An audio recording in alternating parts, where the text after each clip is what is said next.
ബഹുമാന്യരായ ദൈവദാസന്മാർ, സഹോദരി സഹോദരന്മാർ, അനുഗ്രഹിക്കപ്പെട്ട ആരാധനയ്ക്ക് നേതൃത്വം കൊടുക്കുന്ന സഹോദരങ്ങൾ,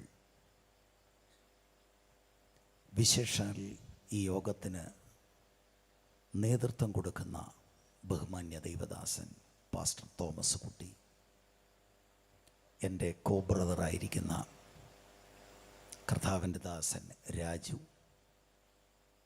നിങ്ങളെ എല്ലാവരെയും കർത്താവായ യേശുക്രിസ്തുവിൻ്റെ നിസ്തുല്യ നാമത്തിൽ ഞാൻ ഇന്ന് രാത്രി വന്ദനം ചെയ്യുന്നു. ഈ അനുഗ്രഹിക്കപ്പെട്ട സുവിശേഷ യോഗത്തിൽ ദൈവത്തിൻ്റെ മാറ്റമില്ലാത്ത വചനം ഇവിടെയും പ്രസംഗിക്കുവാൻ ദൈവം ഒരവസരം എളിയവനായി എനിക്ക് തന്നതോർത്ത് ഞാൻ ദൈവത്തിന് സ്തോത്രം ചെയ്യുന്നു.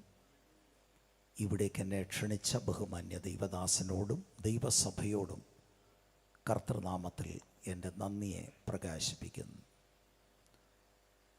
വളരെ പരിചയമുള്ള ഒരു ദൈവവചനം വായിക്കുവാൻ താല്പര്യപ്പെടുന്നു. യോഹന്നാൻ്റെ സുവിശേഷം 3-ാം അധ്യായം 16-ാം വാക്യം. തൻ്റെ ഏകജാതനായ പുത്രനിൽ വിശ്വസിക്കുന്ന ഏവനും നശിച്ചു പോകാതെ നിത്യജീവൻ പ്രാപിക്കേണ്ടതിന് ദൈവം അവനെ നൽകുവാൻ തക്കവണ്ണം ലോകത്തെ സ്നേഹിച്ചു. കർത്താവായ യേശുക്രിസ്തുവിൻ്റെ 12 ശിഷ്യന്മാരിൽ ഒരാളായിരുന്ന യോഹന്നാൻ അപ്പോസ്തലനാണ് ഈ 4-ാമത്തെ സുവിശേഷം എഴുതിയിരിക്കുന്നത്. കർത്താവിനെ വളരെ ആഴമായി സ്നേഹിച്ച, കർത്താവ് സ്നേഹിച്ച ഒരു അപ്പോസ്തലനായിരുന്നു യോഹന്നാൻ അപ്പോസ്തലൻ. ഈ സുവിശേഷത്തിൽ അനേക പ്രത്യേകതകളുണ്ട്. അതിലൊരു പ്രധാനപ്പെട്ട കാര്യം, വ്യക്തികളുമായിട്ട് കർത്താവ് ഇടപഴകുന്നതാണ്. വ്യക്തികളോട് ദൈവരാജ്യത്തിൻ്റെ സന്ദേശം അറിയിക്കുന്നതാണ്. 3-ാം അധ്യായത്തിൽ നമുക്ക് നിക്കോദിമസിനെ കാണുവാൻ കഴിയും. 4-ാം അധ്യായത്തിൽ ശമര്യക്കാരത്തി സ്ത്രീയെ കാണുവാൻ കഴിയും.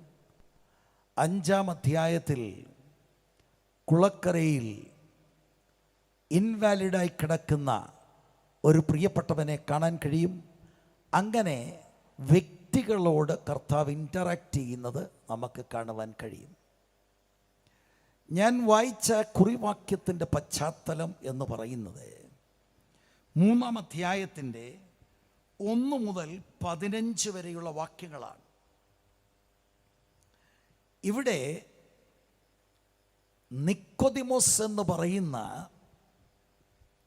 ഒരു ഫരീസയനുമായി കർത്താവ് ആഴമേറിയ സുവിശേഷ സത്യങ്ങൾ കൈമാറുകയാണ്.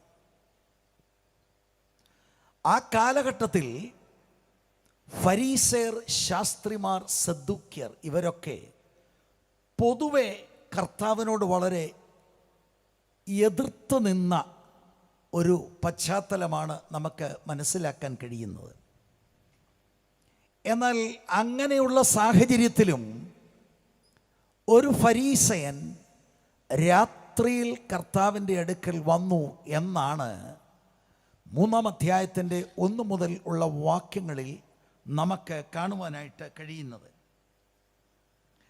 ചരിത്രം പറയുന്നത് ഇദ്ദേഹം യെരുശലേമിലെ 3 പ്രധാനപ്പെട്ട പണക്കാരിൽ ഒരാളായിരുന്നു എന്നതാണ്. 3-ാം അധ്യായത്തിൻ്റെ 10-ാം വാക്യം പറയുന്നത് ഇദ്ദേഹം ഒരു വേദ പണ്ഡിതൻ ആണ് എന്നാണ്. ആഴമേറിയ ദൈവവചന സത്യങ്ങൾ പഠിപ്പിക്കുന്ന ഒരാളാണ്.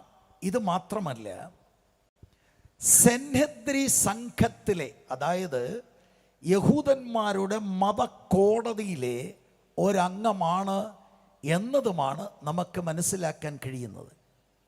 ഈ വലിയ മനുഷ്യനാണ് ഒരു രാത്രിയിൽ കർത്താവിൻ്റെ അടുക്കൽ കടന്നു വന്നത്.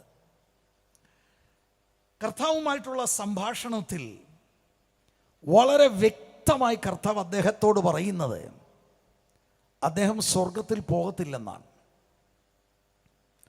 മതഭക്തനായ പണ്ഡിതനായിരിക്കുന്ന ഈ വലിയ മനുഷ്യൻ, പണക്കാരനായ ഈ മനുഷ്യനോട് കർത്താവ് പറയുന്നത്, വീണ്ടും ജനിച്ചില്ല എങ്കിൽ, പുതുതായി ജനിച്ചില്ല എങ്കിൽ, ഉയരത്തിൽ നിന്ന് ജനിച്ചില്ല എങ്കിൽ സ്വർഗരാജ്യം കാണത്തില്ലെന്നും പറഞ്ഞു. 5-ാം വാക്യത്തിൽ കടക്കത്തില്ല എന്നും പറഞ്ഞു. ഇത് വളരെ ഗൗരവമായി നാം എടുക്കണം. ഈ 15 വരെയുള്ള വാക്യങ്ങളെ 3 ഞാൻ തിരിക്കാം. എൻ്റെ പ്രധാനപ്പെട്ട വിഷയം അതല്ല. 16-ാം വാക്യം നിങ്ങളെ ഒന്ന് പരിചയപ്പെടുത്തുവാൻ വേണ്ടി ആമുഖമായി അതിൻ്റെ പശ്ചാത്തലം ഞാൻ നിങ്ങളോട് പറയുകയാണ്. 3-ാം അധ്യായത്തിൻ്റെ 1 മുതൽ 3 വരെയുള്ള വാക്യങ്ങളിൽ പുതുജനനത്തിൻ്റെ ആവശ്യകതയെക്കുറിച്ചാണ് കർത്താവ് അവിടെ പറയുന്നത്. 4 മുതൽ 8 വരെയുള്ള വാക്യങ്ങളിൽ പുതുജനനത്തിൻ്റെ അർത്ഥം കർത്താവ് വിശദീകരിക്കുകയാണ്. 9 മുതൽ 15 വരെയുള്ള വാക്യങ്ങളിൽ ഈ പുതുജനനം എങ്ങനെ പ്രാപിക്കുവാൻ കഴിയും എന്നതാണ് കർത്താവ് പഠിപ്പിക്കുന്നത്.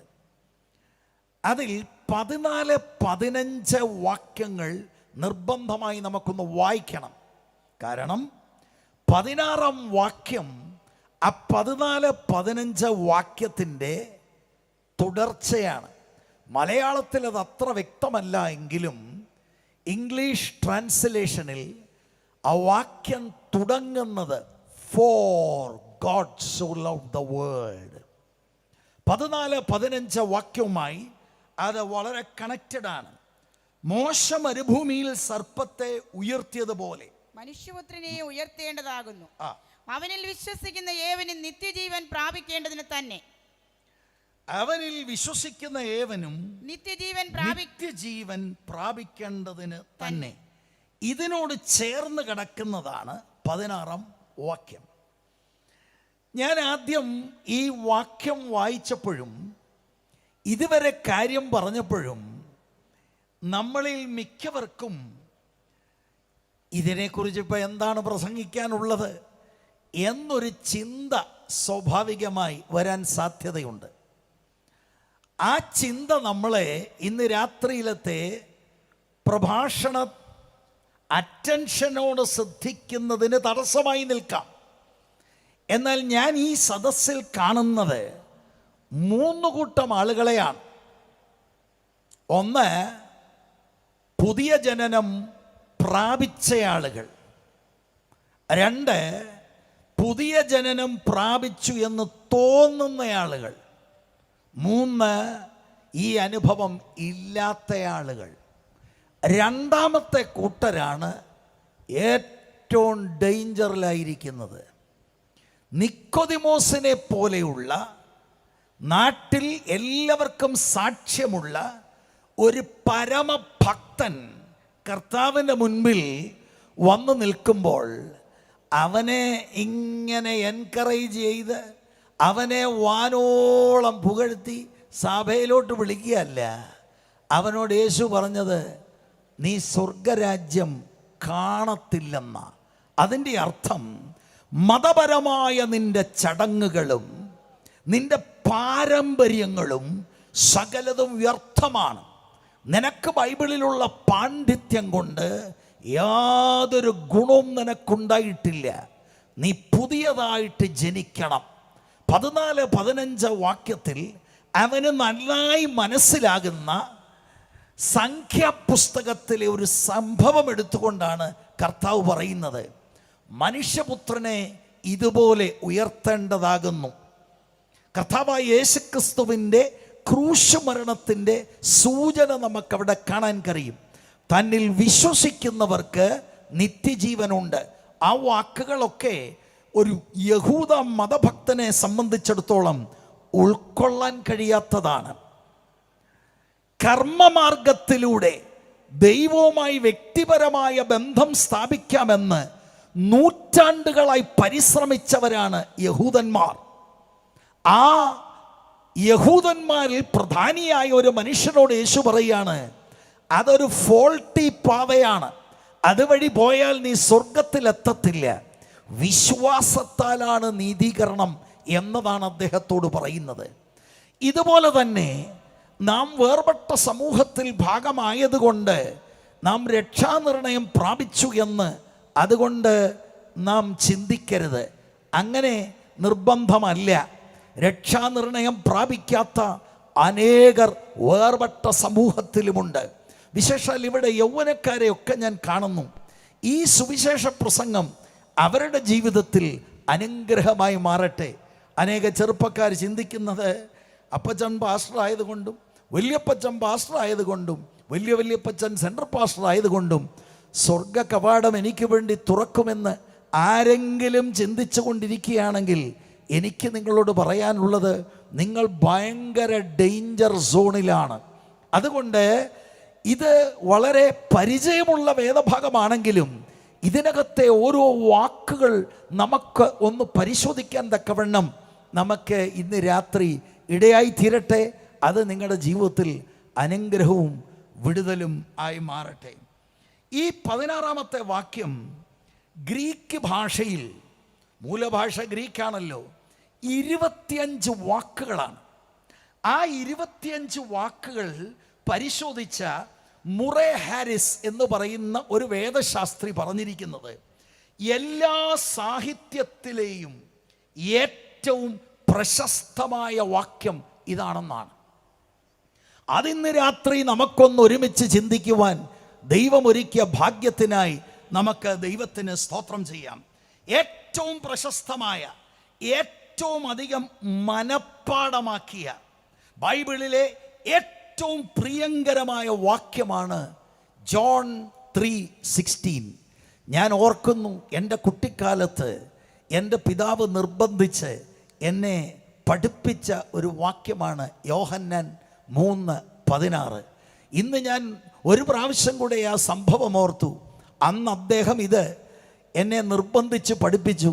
ഇന്ന് അത് പ്രസംഗിക്കുവാൻ ദൈവം എനിക്ക് ഒരുക്കിയ ഭാഗ്യത്തെ ഓർത്ത് ഞാൻ ദൈവത്തിന് സ്തോത്രം ചെയ്യുന്നു. ഇത് ബൈബിളിലെ സുവർണവാക്യമായിട്ട് നാം കണക്കാക്കണം.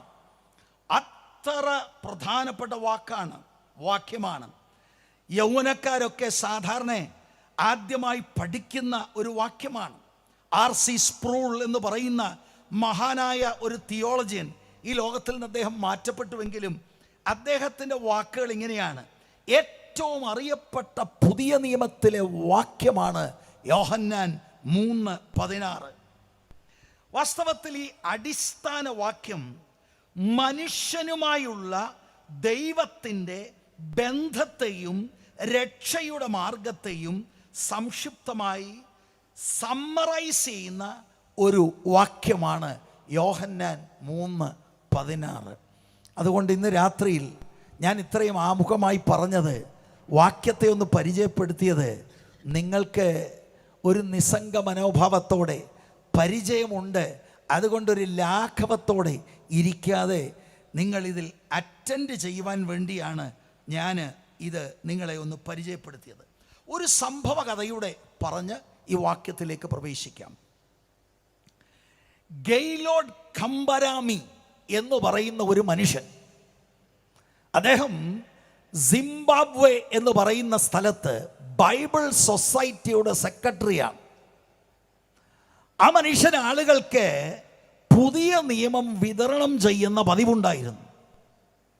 ഒരിക്കൽ ഒരു ജാതിക പശ്ചാത്തലത്തിലുള്ള മനുഷ്യന് അദ്ദേഹം ഒരു പുതിയ നിയമം കൊടുക്കാനുള്ള ശ്രമം നടത്തിയപ്പോൾ ഈ ജാതിക മനുഷ്യൻ, മഹാ തല്ലിപ്പൊളിയായിരുന്ന ഈ മനുഷ്യൻ, ഈ ഗെയ്ലോഡിനോട് പറഞ്ഞു, എനിക്കിത് വെറുതെ തന്നിട്ട് യാതൊരു പ്രയോജനവുമില്ല, ഉറപ്പാണ്, ഇതിൻ്റെ ഓരോ താളുകളും ഞാൻ ചുരുട്ടി സിഗരറ്റാക്കും, അത് ഞാൻ പുകയ്ക്കും.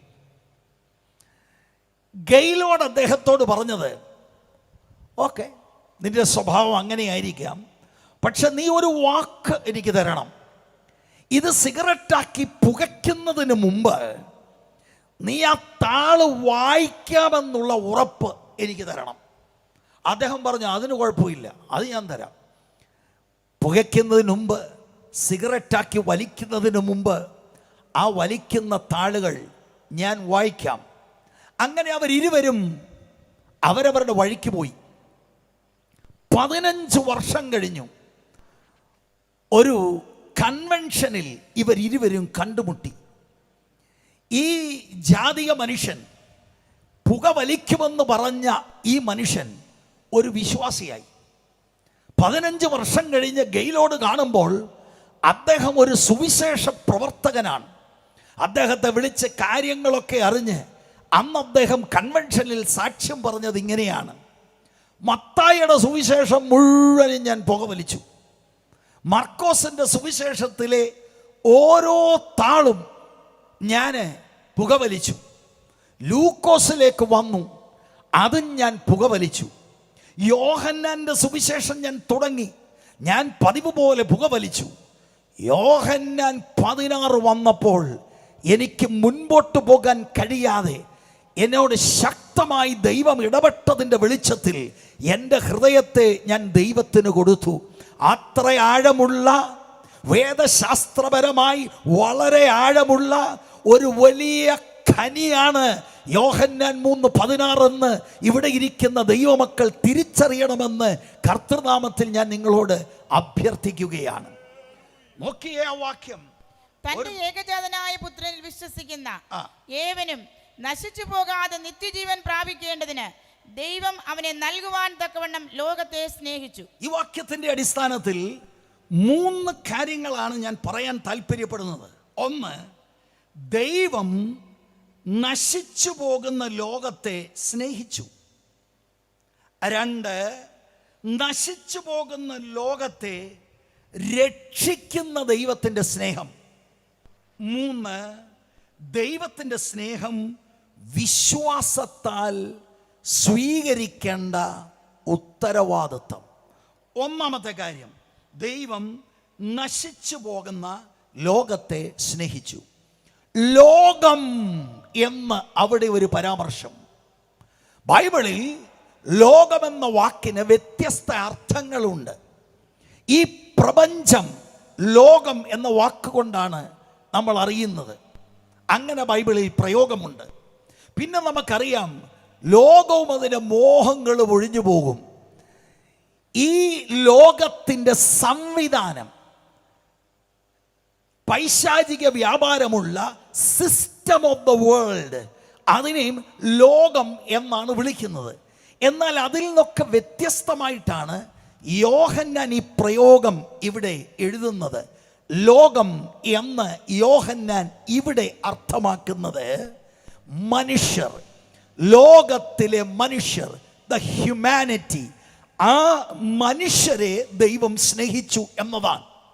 പക്ഷെ ഈ മനുഷ്യരെ കുറിച്ച് ഇവിടെ എഴുതിയിരിക്കുന്നത് ഈ മനുഷ്യർ നാശത്തിലേക്ക് പോകുകയാണെന്നാ.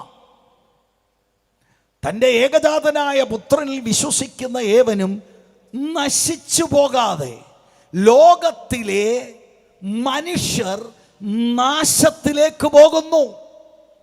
ആ നാശത്തിലേക്ക് പോകുന്ന ഈ മനുഷ്യരെ സ്നേഹനിധിയായിരിക്കുന്ന ദൈവം സ്നേഹിച്ചു.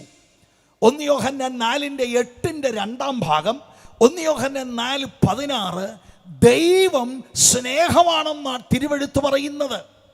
ദൈവം സ്നേഹിക്കുന്നത് മാത്രമല്ല, അവിടുന്ന് സ്നേഹമാണ്. അവിടുന്നാണ് സ്നേഹത്തിൻ്റെ ഉറവ. He is the source of divine love. അവിടുത്തെ നിന്ന് സ്നേഹം മനുഷ്യരിലേക്ക് ഒഴുകി വരുന്നു. പാപത്തിൽ പുളയുന്ന മനുഷ്യരെ സ്നേഹിക്കുന്ന സ്നേഹം എന്ന് പറഞ്ഞാൽ, ഈ മനുഷ്യരെ കണ്ടാൽ ഒന്നും ഒന്നും ആകർഷണീയമായിട്ടില്ല എങ്കിലും സ്നേഹനിധിയായിരിക്കുന്ന ദൈവം ഈ പാപിയായിരിക്കുന്ന മനുഷ്യനെ സ്നേഹിക്കുകയാണ്. ആ വാക്ക് നിങ്ങൾ ഒന്ന് ശ്രദ്ധിക്കണം. നശിച്ചു പോകാതെ നിത്യജീവൻ പ്രാപിക്കേണ്ടതിന്, നശിക്കുക, ഇംഗ്ലീഷിൽ പെറിഷ് എന്ന വാക്കുകൊണ്ട് എന്താണ് വേദപുസ്തകം അർത്ഥമാക്കുന്നത്? നശിച്ചു പോകാതെ നിത്യജീവൻ പ്രാപിക്കേണ്ടത് എന്നെഴുതുമ്പോൾ നിത്യജീവന്റെ വിപരീത വാക്കാണ് നശിച്ചു പോകുക എന്നുള്ളത്. എന്താണ് നിത്യജീവൻ? ഒരുപാട് ആളുകൾ തെറ്റിദ്ധരിച്ചിരിക്കുന്നത് സ്വർഗത്തിൽ ചെല്ലുമ്പോൾ നിത്യജീവൻ ഉണ്ടാകും എന്നതാണ്. എന്നാൽ വേദപുസ്തകം അതല്ല പഠിപ്പിക്കുന്നത്. നിത്യജീവൻ വിശ്വസിക്കുന്ന ദൈവമക്കളുടെ ഉള്ളിൽ ഇന്ന് ദൈവം ദാനമായി തരുമെന്നും സ്വർഗത്തിൽ ചെല്ലുമ്പോൾ അതിൻ്റെ പൂർത്തീകരണമാണ് സംഭവിക്കുന്നത്, കൺസ്യൂമേഷനാണ് സംഭവിക്കുന്നത്. നിത്യജീവൻ എന്ന വാക്ക് മനസ്സിലാക്കാൻ വളരെ എളുപ്പമാണ്. നിത്യത, നിത്യൻ എന്ന വാക്ക് ദൈവത്തിന് മാത്രം ഉപയോഗിക്കാൻ കഴിയുന്ന വാക്കാണ്. അങ്ങനെയാണെങ്കിൽ നിത്യജീവൻ എന്ന വാക്കിൻ്റെ അർത്ഥം ദൈവത്തിൻ്റെ ജീവൻ. ക്രിസ്തുവിൽ വിശ്വസിക്കുന്നവർക്ക് അവരുടെ ഉള്ളിൽ നിത്യജീവൻ, ദൈവത്തിൻ്റെ ജീവൻ, ആത്മീക ജീവൻ പകരപ്പെടും. അതിൻ്റെ നേരെ വിപരീത പദമാണ് നശിച്ചു പോകുക. ആത്മീകമായ ഊർജമില്ലാത്ത, ആത്മീകമായി മരിച്ചിരിക്കുന്ന സ്ഥിതി. അത് ദൈവത്തെ അറിയാത്ത ആ സമയത്ത് മാത്രമല്ല, ആ സ്ഥിതിയിൽ അതിൻ്റെ ഫലമായി ദൈവത്തിൻ്റെ കോപമാണ് മനുഷ്യരുടെ മേൽ എന്നതാണ് ദൈവത്തിൻ്റെ വചനം പറയുന്നത്. ഞാൻ ആ ഭാഗത്തിലേക്ക് വരാം. ഒരു വാക്യം വായിക്കാം. അതിന് മുൻപിൽ ഞാൻ പറയട്ടെ, നമ്മുടെ കുഞ്ഞുങ്ങളെ നമ്മൾ വളർത്തുന്നു, ഭക്ഷണം കൊടുക്കുന്നു, നല്ല കാര്യങ്ങളൊക്കെ ഉപദേശിക്കുന്നു.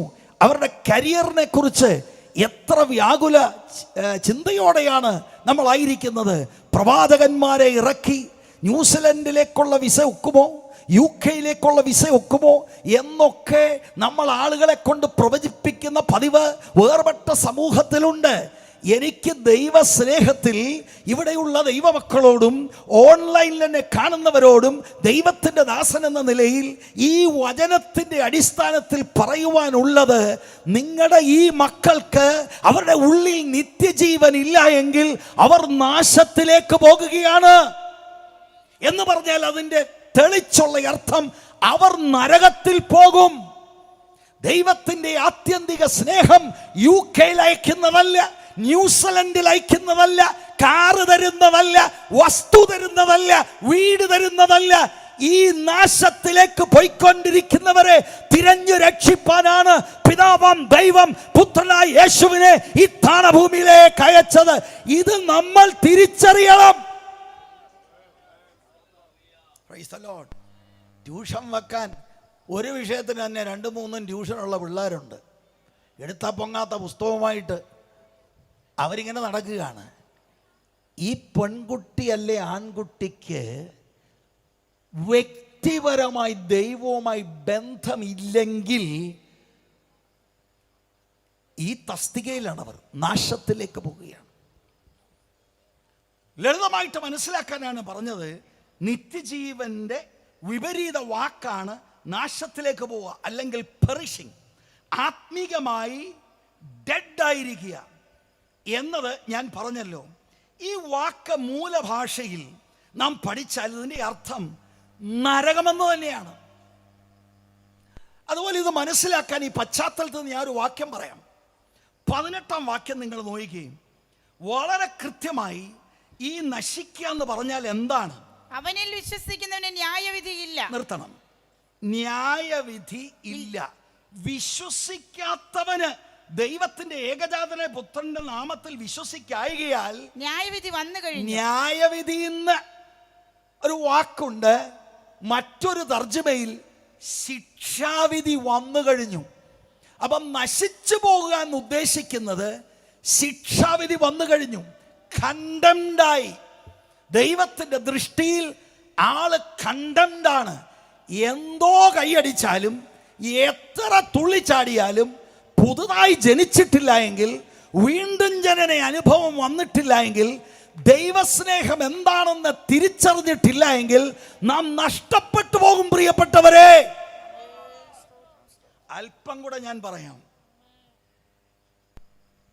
വിശ്വസിക്കായികയാൽ നശിച്ചു പോകുന്നു, വിശ്വസിക്കായികയാൽ ന്യായവിധി അല്ലെങ്കിൽ ശിക്ഷാവിധി വന്നു കഴിഞ്ഞു എന്ന് പറഞ്ഞാൽ ദൈവത്തിൻ്റെ ന്യായവിധി ഈ നശിച്ചു പോകുന്നവരുടെ മേൽ ഉണ്ട്. അല്പം കൂടെ ഒന്ന് കടന്നു പറയാം. നോയിക്കേ, ഇതേ അധ്യായത്തിൽ 36 വാക്യം, പുത്രനിൽ വിശ്വസിക്കുന്നവന് നിത്യജീവനുണ്ട്, പുത്രനെ അനുസരിക്കാത്തവനോ ജീവനെ കാണുകയില്ല, ദൈവക്രോധം അവന്റെ മേൽ വസിക്കുന്നതേ ഉള്ളൂ. നശിച്ചു പോകുന്നവർ ദൈവക്രോധമാണ് അവരുടെ മേൽ. ഇത് തന്നെയാണ് റോമാലേഖനം 1-ാം അധ്യായം 18-ാം വാക്യത്തിൽ രക്ഷാശാസ്ത്രം റോമാലേഖനത്തിൽ വിവരിക്കുമ്പോൾ പൗലോസ് പറയുന്നത് അവിശ്വാസിയുടെ മേൽ ദൈവത്തിൻ്റെ ക്രോധമാണ്. നമ്മളോർക്ക് എൻ്റെ പൊന്നുമോള്, എൻ്റെ പൊന്നുമോന്, ദൈവത്തിൻ്റെ ക്രോധമാണ് ആ കുട്ടിയുടെ മേൽ. കാറുള്ളതാണ് ദൈവാനുഗ്രഹം എന്ന് ചിന്തിക്കുന്ന ആരെങ്കിലും എന്നെ കേൾക്കുന്നുണ്ടെങ്കിൽ, കർത്താവായ യേശുക്രിസ്തുവിലൂടെയുള്ള ആത്മരക്ഷ സ്വായത്തമാക്കിയിട്ടില്ലെങ്കിൽ നിങ്ങൾ അപകട മേഖലയിലാണ്. ദൈവത്തിൻ്റെ കോപമാണ് നിങ്ങളുടെ മേൽ. ഇതാണ് ബൈബിള് പറയുന്നത്. ഈ നശിച്ചു പോകുന്നവരെ ദൈവം സ്നേഹിച്ചു. ഇന്ന് രാത്രി എന്നെ കേട്ടുകൊണ്ടിരിക്കുന്ന യൗവനക്കാർത്തികളെ, യൗവനക്കാരെ, നിങ്ങൾക്ക് രക്ഷാ നിർണയം ഉണ്ടായിട്ടുണ്ടോ? ഏതെങ്കിലും ഒരു വർഷം എഴുന്നേറ്റ് നിന്ന് ഇന്നു മുതൽ ഞാൻ കർത്താവിനെ സ്വീകരിച്ചു എന്ന് പറഞ്ഞ് ഇരിക്കുന്നത് അല്ലടാ പൊന്നുമോനെ രക്ഷ. ഞാനത് പിന്നീട് പറയാം. ആരെങ്കിലും കൈവൊക്കിച്ച് തത്ത പറയുന്ന പോലെ ചില വാക്കുകൾ പറഞ്ഞിട്ട് ഇരിക്കും, അത് രക്ഷിക്കപ്പെട്ടതാണെന്ന് ബൈബിളിൻ്റെ ഏറ്റവും അവസാനത്തെ പേജിൽ നോട്ട് ചെയ്തോ ഡേറ്റ് എന്ന് പറയും. അങ്ങനെ രക്ഷാനിർണയം പ്രാപിക്കാതെ ഫോഴ്സ്ഡായിട്ടുള്ള മതഭക്തിയിൽ നിന്നുകൊണ്ടുള്ള ഇടപാടുകളൊന്നും ദൈവസന്നിധിയിൽ വിലപ്പോകത്തില്ല.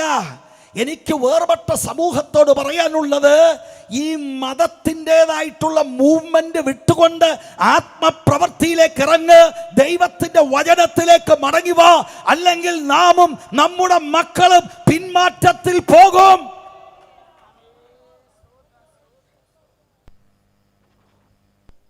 നമ്മൾ ദൈവത്തിൻ്റെ കോപമാണ് നമ്മുടെ മേൽ, പാപിയുടെ മേൽ എന്നതാണ് വേദപുസ്തകം പറയുന്നത്. തൻ്റെ ഏകജാതനായ പുത്രനിൽ വിശ്വസിക്കാത്ത ഏവനും നശിച്ചു പോകുക.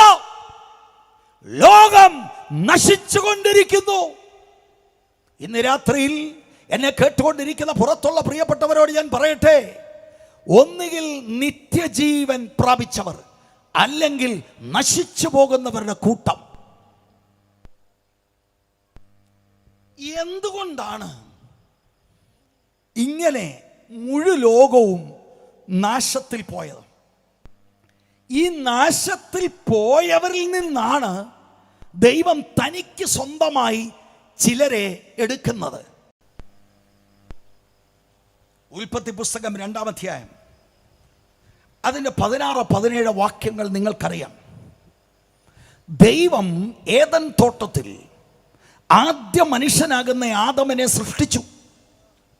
പിന്നീടാണ് അവന് കൂട്ടാളിയെ ദൈവം സൃഷ്ടിച്ചു കൊടുക്കുന്നു. ഈ ആദ്യത്തെ മനുഷ്യനെ സൃഷ്ടിച്ചു കഴിഞ്ഞ് ദൈവം ഒരു കൽപ്പന കൊടുത്തു. യഹോവയായ ദൈവം മനുഷ്യനോട് കൽപ്പിച്ചത് എന്തെന്നാൽ, തോട്ടത്തിലെ സകല വൃക്ഷങ്ങളുടെയും ഫലം നിനക്ക് ഇഷ്ടം പോലെ തിന്നാം, എന്നാൽ നന്മ തിന്മകളെ കുറിച്ചുള്ള അറിവിൻ വൃക്ഷത്തിന്റെ ഫലം തിന്നരുത്, തിന്നുന്ന നാളിൽ നീ മരിക്കും. കേട്ടോ, തിന്നുന്ന നാളിൽ നീ മരിക്കും. 3-ാം അധ്യായത്തിന്റെ 6 മുതൽ 9 വരെയുള്ള വാക്യങ്ങൾ വായിക്കണ്ട. തുറന്ന മത്സരത്തിലായി ആദ്യത്തെ മനുഷ്യൻ. ദൈവം തമ്പുരാൻ വിലക്കിയ ഫലം അവൻ തിന്നു. ശരിക്കും ആദമ അല്ല, ഔവയാണ് വഞ്ചിക്കപ്പെട്ടത്. പിന്നീട് ആദമും അത് ഭക്ഷിച്ചു, പാപിയായി. എന്താ ഉടനെ അവരുടെ പ്രതികരണം? വെയിലാറുന്ന സമയത്ത് ദൈവം തോട്ടത്തിൽ ഇറങ്ങി വരും അവരുമായി നടക്കുവാൻ. ദൈവത്തിൻ്റെ കാലച്ചയുടെ ശബ്ദം കേട്ടപ്പോൾ ഓടി മറഞ്ഞെന്ന ഇതാണ് ഒരു പാപിയുടെ യഥാർത്ഥ ചിത്രം. ദൈവസാന്നിധ്യത്തിലും ദൈവത്തിന് മുൻപിലും നിൽക്കാൻ കഴിയാതെ ഊഷ്മളമായ കൂട്ടായ്മ ഒരിക്കലുണ്ടായിരുന്നു. പക്ഷേ പാപം ഇടയ്ക്ക് കടന്നു വന്നു. അവർ ദൈവത്തോട് മത്സരിച്ചു. They were at enmity with God. എന്താ നമുക്ക് പ്രാർത്ഥിക്കാനൊക്കാത്തത്? എന്താ വ്യക്തിപരമായ പ്രാർത്ഥന ഇല്ലാത്തത്? ഈ ഓളത്തിലല്ലയോ ഈ സകല കാര്യവും നടക്കുന്നത്? ഉള്ള ദൈവവുമായി കണക്റ്റഡ് ആകാത്തതിന്റെ കാരണം പാപമാണ്. നമ്മെ നമ്മുടെ ദൈവത്തെ തമ്മിൽ അകറ്റിയിരിക്കുന്നത് പാപമാണ്.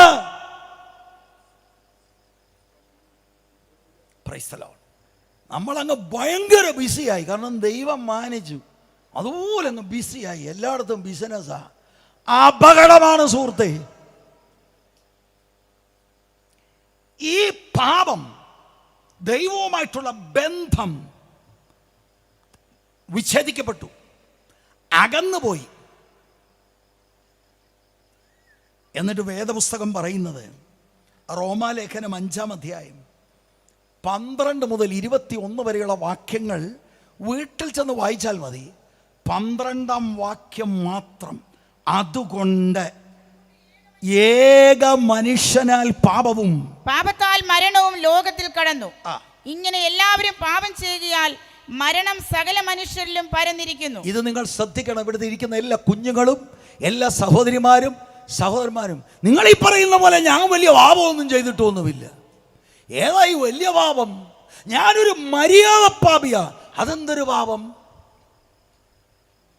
ഏകന്റെ ലംഘനത്താൽ ഭൂമിയിലുള്ള സകല ആദാമ്യ സന്തതികളും ദൈവത്തിന് മുൻപാകെ പാപികളാണ്.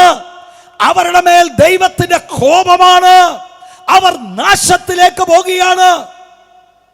നമ്മുടെ ചിന്തയിലാണ് അറിയപ്പെട്ട പാപവും അറിയപ്പെടാത്ത പാപവും എന്നൊക്കെ നമ്മൾ ഡിഫൈൻ ചെയ്തിരിക്കുന്നത്. മര്യാദ പാപി, അല്ലാത്ത പാപി.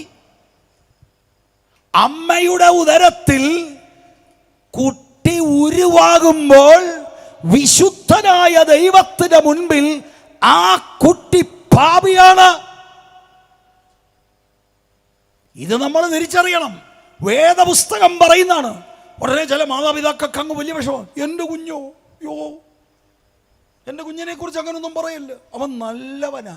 ഈ നല്ലവനും നല്ലവനും ഒക്കെ നിങ്ങളൊന്ന് ഒബ്സർവ് ചെയ്താൽ പാപി ആയതുകൊണ്ട് ആ പാപ സ്വഭാവം മൊട്ടയെന്ന് വിരിഞ്ഞു കഴിഞ്ഞാൽ ഒട്ടനുണ്ടാകും. ആരും ആരെയും പാപം പഠിപ്പിക്കുന്നതല്ല. അങ്ങനെ ഒരു മാതാപിതാക്കളും ആർക്കും ചെയ്തിട്ടില്ല. പിന്നെന്താ? പാപി ആയതുകൊണ്ട്, ആ സിൻഫുൾ നേച്ചർ ഉള്ളത് കൊണ്ട് പാപം ചെയ്തോളും. വിശുദ്ധനായ ദൈവം ഒരു കാരണവശാലും ഈ പാപിയായ മനുഷ്യനെ സ്വർഗത്തിൽ കൊണ്ടുപോകാൻ കഴിയത്തില്ല. സ്വർഗത്തിൽ കൊണ്ടുപോകണമെങ്കിൽ അവന്റെ മേലുള്ള ഈ പാപത്തെ നീക്കം ചെയ്യണം. സൺഡേ സ്കൂളിൽ ട്രോഫി കിട്ടി, അതുകൊണ്ട് തന്നെ രക്ഷിക്കപ്പെട്ടില്ലേ, ട്രോഫി കൊണ്ട് നരകത്തിൽ പോകാം. പാട്ടുപാടി വലിയ ഈണം, ഭയങ്കര ഭാവിയാ. എന്തോന്ന് ഭാവി?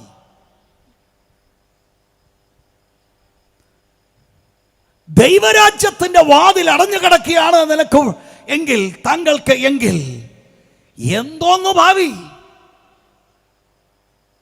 മനുഷ്യൻ പാപം ചെയ്തു. ആദാമിന്റെ പാപം നിമിത്തം ലോകത്തിലുള്ള സകല മനുഷ്യരും പാപികളാണ്. ഇത് ഞാൻ ഉണ്ടാക്കി പറഞ്ഞതൊന്നുമല്ല.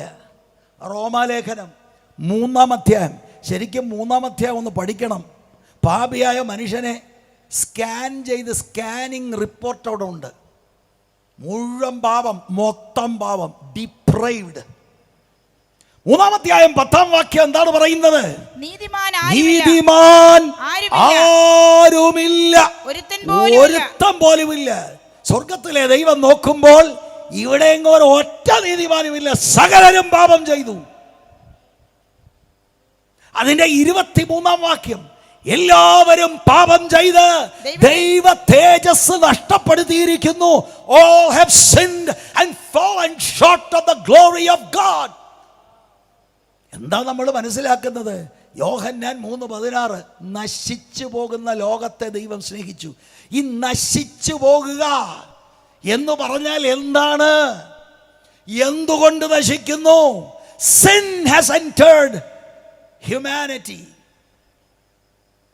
ഇത് കൈയടിച്ചാൽ പോകില്ല, ഇത് ചാടിയാൽ പോകത്തില്ല.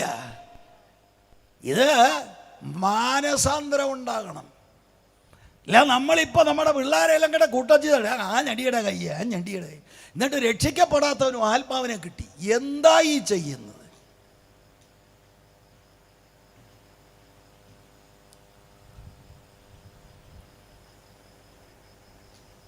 തിരുവല്ലയുടെ പ്രദേശത്ത് വളരെ മോശപ്പെട്ട നിലയിൽ ജീവിച്ചു കൊണ്ടിരുന്ന ഒരു യുവാവ് യോഹന്നാന്റെ സുവിശേഷത്തിൻ്റെ ബൈബിൾ സ്റ്റഡി ദൈവസഭയിലുള്ള ഒരാൾ അവനെ ഇൻവൈറ്റ് ചെയ്ത് കൊണ്ടിരുത്തി. ആദ്യമൊക്കെ മടിയോടെ വന്നത്, എന്തോ ഒരു ഇൻട്രസ്റ്റ് തോന്നി. ആഴ്ചകൾ വരാൻ തുടങ്ങി. ആൾ രക്ഷിക്കപ്പെട്ടു.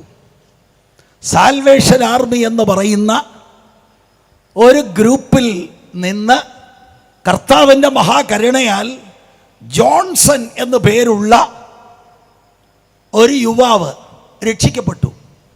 രക്ഷിക്കപ്പെട്ട് കഴിഞ്ഞപ്പോൾ ആള് മാറി, എല്ലാം പുതിയതായി. സ്ഥിരമായി ബൈബിൾ പഠിക്കാൻ തുടങ്ങി. ഇന്ന് അദ്ദേഹം ബൈബിൾ സ്കൂളിൽ ഓൺലൈൻ പഠിച്ചുകൊണ്ടിരിക്കുകയാണ്. ആത്മികമായി വളരെ പക്വതയുള്ള ഒരു നല്ല യുവാവായിട്ട് മാറി. അങ്ങനെ ഇരിക്കുന്ന സമയത്താണ് അദ്ദേഹത്തിന് വിവാഹാലോചനകൾ വരുന്നു. ഏകനായി വീട്ടിൽ നിന്ന് വിശ്വാസത്തിലേക്ക് വന്നതുകൊണ്ട് ഞങ്ങൾ കുറേ സഹോദരന്മാരാണ് പെൺകുട്ടിയെ കാണുവാൻ പോകുന്നതും വേണ്ട ക്രമീകരണങ്ങളൊക്കെ ചെയ്യുന്നത്. ഏതായാലും വളരെ ഭംഗിയായി ആ വിവാഹം നടന്നു. കേരളത്തിലെ ഒരു മെയിൻ ലൈൻ പെന്തക്കോസ് ചർച്ചിലെ യുവാക്കളുടെ ഇടയിൽ പ്രവർത്തിച്ചു കൊണ്ടിരുന്ന വളരെ കഴിവുള്ള വിദ്യാഭ്യാസമുള്ള ഒരു സഹോദരിയാണ്. ആ സഹോദരി ആദ്യം ഞങ്ങളുടെ യോഗത്തിന് വന്നു. അവർക്ക് ഞങ്ങളെ ഇഷ്ടപ്പെട്ടില്ല, യോഗവും ഇഷ്ടപ്പെട്ടില്ല. ഇതെന്തുവാ എപ്പോഴും വചനം, ഞായറാഴ്ചയും വചനം, കോട്ടേജ് മീറ്റിംഗ് വചനം, ഉപവാസ പ്രാർത്ഥനയ്ക്ക് വചനം, ഇതെന്താ ഇത്? വീട്ടിൽ ചെന്ന് ഭർത്താവിനോട് പരാതി പറഞ്ഞു. ഭർത്താവ് വഴക്കുണ്ടാക്കാൻ പോയില്ല. വളരെ താഴ്മയോടെ പ്രാർത്ഥനയോടെ അദ്ദേഹത്തിന് അറിയാമെന്ന നിലയിൽ സുവിശേഷ സത്യങ്ങളൊക്കെ പറഞ്ഞു. അപ്പോൾ എന്തോ മാസങ്ങളായിട്ട് ഇവർ തമ്മിലൊക്കെ ഓരോ കാര്യങ്ങൾ ഇങ്ങനെ നടക്കുകയാണ്. ചോദ്യം പറയുന്നു, അദ്ദേഹം ചോദ്യത്തിന് ഉത്തരം കൊടുക്കുന്നു, ഇങ്ങനെ നടക്കുക. ഇതിനെക്കുറിച്ച് എനിക്ക് ഒരു ധാരണയും ഇല്ലായിരുന്നു. ഒരു ദിവസം യൗവനക്കാരുടെ ഒരു മീറ്റിംഗ് നടക്കുകയാണ്. ഞാൻ ആ യോഗത്തിന് വന്നപ്പോൾ ഈ പെൺകുട്ടി അവിടെ ഇരിക്കുന്നു. ഞാൻ പറഞ്ഞു, മോളെ, നിനക്ക് ഇന്ന് അനുഭവ സാക്ഷ്യം പറയാൻ ഒരവസരം ഞാൻ തരാൻ താല്പര്യമുണ്ടോ? അവൾ പറഞ്ഞു, ഞാൻ പറയാമെന്ന് പറഞ്ഞു. എന്താ പറയാൻ പോകുന്നതെന്നുള്ളത് എനിക്കറിയത്തില്ലായിരുന്നു. അവളെ കണ്ടപ്പോൾ അങ്ങനെ എനിക്ക് തോന്നി. ഞാൻ അവളോട് റിക്വസ്റ്റ് ചെയ്തു, അവളത് ഏറ്റെടുത്തു. അവിടെ സമയം വന്നു, അവൾ അനുഭവ സാക്ഷ്യം പറയാൻ തുടങ്ങി. അക്ഷരാർത്ഥത്തിൽ ഞാൻ ഞെട്ടിപ്പോയി. അവൾ പറഞ്ഞത്, ഞാൻ സ്നാനപ്പെട്ടയാളാണ്, ഞാൻ അന്യഭാഷയിൽ ആരാധിക്കുന്നയാളാണ്, ഇവിടെ വന്നപ്പോൾ രക്ഷിക്കപ്പെട്ടു ഞാൻ. എന്നിട്ട് അവൾ ഒരു കാര്യം കൂടെ പറഞ്ഞു. അതിന് ഞങ്ങളാരും മറുപടി പറഞ്ഞില്ല. അങ്ങനെയാണെങ്കിൽ അന്ന് ഞാൻ ഈ അന്യഭാഷ പറഞ്ഞത് ഏതാത്മാവിലാണ്?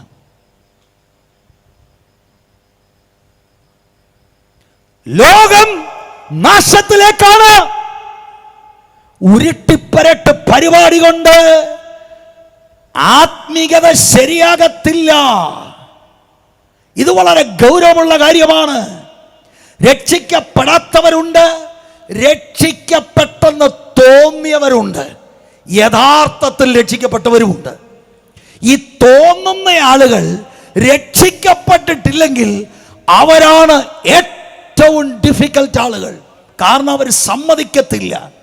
ഈ കുട്ടി അത് സമ്മതിച്ചു, അത് ഓർത്ത് ദൈവത്തിന് സ്തോത്രം.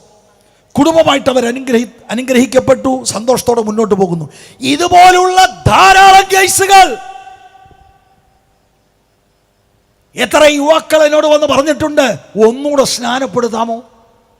ഞാൻ ചോദിച്ചാ എന്നെ, അല്ല ഞങ്ങൾ വെറുതെ സ്നാനപ്പെട്ടതാണ്. എന്താ വഴി നടക്കുന്നത്? ദൈവവചനം ആണെന്നും പറഞ്ഞ് ഏതെങ്കിലും ഒരു വാക്യമോ എടുത്ത് തുള്ളിപ്പിക്കുക എന്നുള്ളതാണ് സൈക്കോളജി. എല്ലാവരും കൈയടിക്കുക. എന്താ സംസാരിച്ചത്? ആദ്യമേതാ അവസാനമേതാ സ്ട്രക്ചറിൽ അതിൻ്റെ ബോഡി ഏതാ ഒന്നും അറിയില്ല. 1ാം ക്ലാസ് ഉഴപ്പരുടെ ശുശ്രൂഷയത്. അതല്ല പ്രസംഗം. തൻ്റെ ഏകജാതനായ പുത്രനിൽ വിശ്വസിക്കുന്ന ഏവനും നശിച്ചു പോകാതെ. God is concerned. എന്തായി നാശം? ദൈവത്തിന്റെ ക്രോധം അവരുടെ മേൽ. എങ്ങനെ പറ്റിയത്? ആദാമ്യ പാപം നിമിത്തം മാനവജാതി മുഴുവനും മലിനപ്പെട്ടു. They are sinners and God is angry with sinners.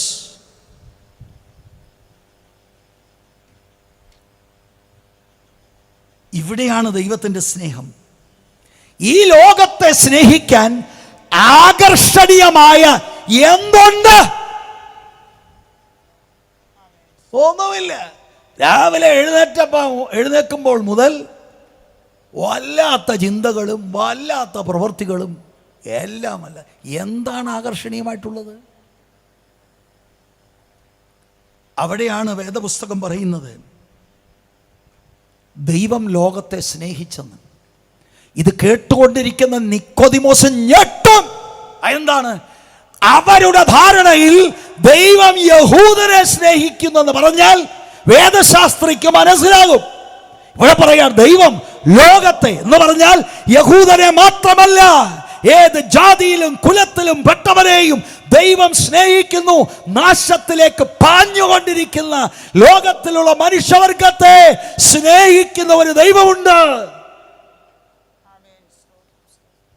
God loves the world. എല്ലാ ഗോത്രത്തിൽ നിന്നും വംശത്തിൽ നിന്നും ജാതിയിൽ നിന്നും യോഹന്നാൻ വെളിപ്പാട് പുസ്തകം 5:9 അങ്ങനെയാണ് വിവരിക്കുന്നത്. ദൈവം എല്ലാവരും സ്നേഹിക്കുന്നു. അല്ലാതെ ഏതെങ്കിലും കുറെ എത്നിക് ഗ്രൂപ്പിലെ പ്രത്യേക ആളുകളെ മാത്രമല്ല. He loves the world. ലോകം പാപം നിമിത്തം നാശത്തിലേക്ക് പോവുകയാണ്. രണ്ടാമത്, നശിച്ചു പോകുന്ന ലോകത്തെ രക്ഷിക്കുന്ന ദൈവം. തൻ്റെ ഏകജാതനായ പുത്രനിൽ വിശ്വസിക്കുന്ന ഏവനും നശിച്ചു പോകാതെ നിത്യജീവൻ പ്രാപിക്കേണ്ടതിന് ദൈവം അവനെ നൽകുവാൻ തക്കവണ്ണം ലോകത്തെ സ്നേഹിച്ചു. ദൈവം. ഇവിടെ ദൈവമെന്ന് ഉദ്ദേശിക്കുന്നത് പിതാവാം ദൈവം. ദൈവമക്കൾ വളരെ ശ്രദ്ധിക്കണം. പിതാവാം ദൈവമാണ് അവിടുത്തെ സ്നേഹത്തിൽ ഈ നശിച്ചു പോകുന്ന ആളുകളെ രക്ഷിക്കാൻ മുൻകൈ എടുക്കുന്നത്. ഒരുപാട് ആളുകളുടെ ചിന്ത, ഞാനങ്ങ് സത്യാന്വേഷിയായിരുന്നു, മലകൾ താണ്ടി ഞാൻ നടന്നു. ചുമ്മായിരി. 2 കൊരിന്ത്യർ ലേഖനം 5:18 അതിൻ്റെ ആദ്യ ഭാഗം, അതിനൊക്കെയും ദൈവം തന്നെ കാരണഭൂതൻ. ഈ രക്ഷയുടെ പദ്ധതി ഒരുക്കുവാൻ, ദൈവത്തിന്റെ പുത്രനെ അയക്കുവാൻ, ഈ മനുഷ്യരെ സ്നേഹിച്ച് ഈ വിടുതലിന്റെ വഴി തുറക്കുവാൻ ദൈവമാണ് കാരണഭൂതൻ. God is a merciful God. ആ ദൈവത്തെ ഇന്ന് രാത്രി അറിയണം നമ്മൾ. ദൈവം സ്നേഹമെന്ന് പറഞ്ഞാൽ മേഴ്സഡീസ് തന്നതല്ല മോളെ. ദൈവം മാനിച്ചു, പിള്ളേർക്കെല്ലാം വീസ കിട്ടി. എടാ, ദൈവം ഇല്ലെന്ന് പറയുന്നവൻ്റെ പിള്ളേർ പോകുന്നില്ലേ? ദൈവം ഇല്ലെന്ന് പറയുന്ന കുടുംബത്തിന് കാറില്ലേ? ഇതൊക്കെ എല്ലാവർക്കും അനുവദിക്കപ്പെട്ടതാ. ദൈവത്തിൻ്റെ ആത്യന്തിക സ്നേഹം അതല്ല പൊന്നുമോനെ. ദൈവത്തിൻ്റെ ആത്യന്തിക സ്നേഹം നീ നീങ്ങുന്നത് അപകടത്തിലേക്കാണ്, നിത്യ നരകത്തിലേക്കാണ്. നിന്റെ മേൽ ദൈവത്തിൻ്റെ കോപമാ. ദൈവം തൻ്റെ സ്നേഹത്തിൽ ഉദ്ധരിച്ചു വിടുവിച്ചതിനെ കോരിയെടുത്ത് തന്നോട് കൂടെ കൊണ്ട് ഇരുത്തുവാൻ ആഗ്രഹിക്കുന്നു. അതാണ് സുവിശേഷത്തിൻ്റെ കാതലായ വിഷയം. Praise the lord. ഉരുട്ടിപ്പരട്ട് പരിപാടി നിർത്തിക്കോണം. CA മീറ്റിങ്ങിനും PYPAയ്ക്കും ഫസ്റ്റ് റാങ്ക് കിട്ടി, പരീക്ഷയ്ക്ക് ഫസ്റ്റ് റാങ്ക് കിട്ടി. അതുകൊണ്ട് തന്നെ, അതുകൊണ്ടൊന്നുമില്ല, ആർക്കും ഒന്നുമില്ല. അന്നേരം മാതാപിതാക്കൾക്ക് ഒരു പൊടി സന്തോഷം, അത്രയേ ഉള്ളൂ. ചില വീടുകളിലൊക്കെ ചെന്നാൽ ഒരു അലമാരി മുഴുവനും എന്ത് ചെയ്യും? ഇതന്നെ ക്രിക്കറ്റാണെന്നോ ഫുട്ബോളാണെന്നോ ഉള്ള ട്രോഫിയെല്ലാം കൂടെ അടുക്കി വെച്ചേക്കുക. എന്താ ഇത്? ചെറുക്കൻ രക്ഷിക്കപ്പെട്ടോ? കുഴപ്പമില്ല, നല്ല ചെറുക്കനാ. സ്തോത്രം. അനേകം മാതാപിതാക്കൾക്ക് കുഞ്ഞുങ്ങളെ ഭയമായിപ്പം. ഞങ്ങളുടെ ചർച്ചില് ഒരു പയ്യൻ വന്നു, 3 വർഷം അവൻ സഭായോഗത്തിൽ പോയിട്ടില്ല. ഞായറാഴ്ച അവൻ കിടന്ന് ഉറങ്ങും. അമ്മയ്ക്ക് പേടിയാണ് അവനോട് പറയാൻ ഞായറാഴ്ച സഭായോഗത്തിന് വരാൻ. കാരണം അവൻ ചിലപ്പോൾ ആക്രമിച്ചു എന്ന് വരാം. മദ്യത്തിനും മയക്കുമരുന്നിനും അടിമയായ വേർപെട്ട സമൂഹത്തിലെ പയ്യൻ. അവിടെ പറഞ്ഞു, അതൊന്നും സാരമില്ല, പോട്ടെ, സാരമില്ല, നമ്മളങ്ങനെ പബ്ലിക്കായിട്ടൊന്നും പറയും. പബ്ലിക്കിന് ഇതറിയാം. കൃപയാൽ ആ കൊച്ചൻ രക്ഷപ്പെട്ടു കേട്ടോ. ആ കൊച്ചൻ രക്ഷപ്പെട്ടു,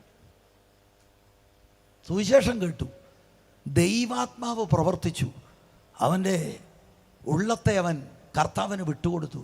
God is saving sinners even today. ഇന്ന് രാത്രിയിൽ ഞാൻ ഓൾട്ടർ കോൾ കൊടുക്കും. ഞാൻ നിങ്ങളോട് പ്യുവർ ഗോസ്പലാണ് പറയുന്നത്.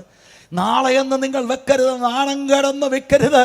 പരസ്യമായി ദൈവം നമ്മെ സ്നേഹിച്ച് ദൈവത്തിൻ്റെ ഏകജാതനായ പുത്രനെ നമുക്ക് വേണ്ടി തകർക്കുവാൻ ഇഷ്ടം തോന്നിയെങ്കിൽ, അത് ഗ്രഹിച്ചെങ്കിൽ, accept Christ tonight. ദൈവം സ്നേഹിച്ചു. ഇവിടെ ശ്രദ്ധിക്കണം, ദൈവം സ്നേഹിച്ച് എങ്ങനെ സ്നേഹം? ശ്രദ്ധിച്ച് കേൾക്കണം. ദൈവത്തിൻ്റെ കോപത്തിൽ നിന്ന് ദൈവം തന്നെ നമ്മെ വിടുവിക്കുന്നു. അതാണ് ദൈവത്തിൻ്റെ സ്നേഹം. ദൈവത്തിൻ്റെ കോപമാണ് പാപികളുടെ മേൽ. ആ ദൈവത്തിൻ്റെ കോപം ശമിപ്പിക്കപ്പെടണം. അതിന് ദൈവം ഒരു വഴി തുറക്കുന്നു.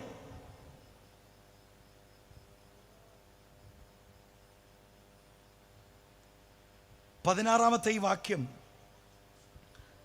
അതിൻ്റെ 2ാം ഭാഗത്തിലേക്ക് വരുമ്പോൾ, ദൈവം അവനെ നൽകുവാൻ തക്കവണ്ണം ലോകത്തെ സ്നേഹിച്ചു. അവനെ എന്ന് പറഞ്ഞാൽ ഏകജാതനായ പുത്രനെ. അതെന്താ ഏകജാതനായ പുത്രൻ? only begotten. മനസ്സിലാക്കണം, വേദശാസ്ത്രപരമായ വാക്കുകളാണ്. ഒരുപാട് ആളുകൾ ചിന്തിക്കുന്നത് അതിൻ്റെ അർത്ഥം കർത്താവിനൊരു തുടക്കമുണ്ടായിരുന്നു എന്നൊക്കെ ഉള്ളതാണ്. ആ വാക്കിൻ്റെ അർത്ഥം അതല്ല. ഓൺലി ബിഗോട്ടൻ, ഏകജാതൻ എന്ന വാക്കിൻ്റെ അർത്ഥം one of A kind, unique. ഇതുപോലെ വേറൊരാളില്ല എന്ന അർത്ഥത്തിലാണ് ഏകജാതൻ. യോഹന്നാൻ സുവിശേഷം എഴുതുമ്പോൾ 1-ാം അധ്യായത്തിന്റെ 1-ാം വാക്യം മുതൽ ഈ ഏകജാതനെ പരിചയപ്പെടുത്തിയിരുന്നല്ലോ. ആദിയിൽ വചനമുണ്ടായിരുന്നു എന്ന് പറഞ്ഞാൽ എന്താണ്? ആദിയിൽ ഇന്നലത്തെ നിത്യത മുതൽ ഈ വചനമുണ്ടായിരുന്നു. വചനം ദൈവത്തോടു കൂടിയായിരുന്നു എന്ന് പറഞ്ഞാൽ ഇന്നലത്തെ നിത്യത മുതൽ വചനമായവൻ പിതാവാം ദൈവത്തോട് ഊഷ്മള ബന്ധമുണ്ടായിരുന്നു, കൂട്ടായ്മ ആചരിച്ചു. അടുത്തത് കേൾക്കണേ, വചനം ദൈവമായിരുന്നു. ഇതെങ്ങനെ ദൈവത്തോടുകൂടി ഇരുപ്പാൻ കഴിയുന്നതും ദൈവമായിരിക്കാൻ കഴിയുന്നതും? ഇവിടെയാണ് പിതൃപുത്ര പരിശുദ്ധാത്മാവാം ത്രിയേക ദൈവത്തിൻ്റെ മർമ്മത്തിൻ്റെ സൂചന. ഏകജാതൻ ഇന്നലെയോ ഇന്നോ ഉണ്ടായതല്ല, ഇന്നലത്തെ നിത്യത മുതൽ അവിടുന്ന് ഉണ്ടായവനാണ്. പിതാവാം ദൈവത്തോട് തുല്യനാണ്. Co equal, co eternal with God the Father and the Holy Spirit. Oh, നമ്മൾ ഇങ്ങനത്തെ പുള്ളി വന്നപ്പോൾ എല്ലാം തിയോളജി പറയാ. തിയോളജി അല്ല ബ്രദറെ വേണ്ടിയത്, തീയാ വേണ്ടിയത് എന്ന് പറഞ്ഞാൽ എന്തുവാ?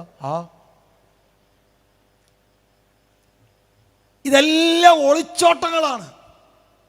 വേദപുസ്തകം ക്രമീകൃതമായി പഠിക്കാൻ കഴിയാതെ ഒളിച്ചോട്ടത്തിന്റെ ഭാഗമാണിത്. വേദപുസ്തകത്തിൽ ആൻസർ ഉണ്ട്.